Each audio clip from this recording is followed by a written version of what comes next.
Nihaw, may fire drill kami ngayon kaso nga lang may gustong makipagkulitan muna sa akin. Ayan, binigay ko muna yung cellphone ko sa kanila. Makikita talaga.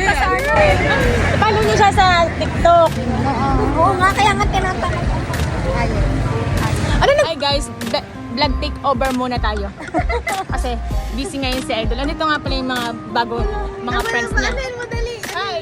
Mag-hi ka. Hi ka sa vlog. Hi! Ito nga po pala si Idol, saka yung nanay ko pangit. Hindi, joke lang. Maganda yun. Maganda.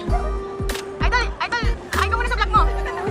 Salamat Eds at kay Sheena at kanyang mga kaibigan sa pakikipagkulitan. Ayan, nag-start na nga yung fire drill namin. Dito na nga kami nag-intay sa labas kasi may pinuntahan pa kami. Naabutan na kami dito. So, sunod na lang tayo sa kanila. Pupunta kami dito sa likod ng Acidorm lang.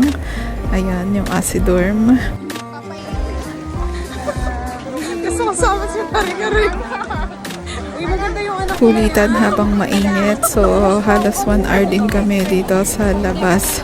Kung itatanong nyo kung required bang umatid dito, yes po, required po to ng HR. Kasi ito ay para sa safety ng lahat. So, dapat po umaattend tayo sa mga ganito kahit mainit. Isang beses lang naman sa isang taon. After 1 hour nga, nakabalik na kami ng Acidorm and then bumili lang kami ng pampalamig. So, ayun lang. Salamat!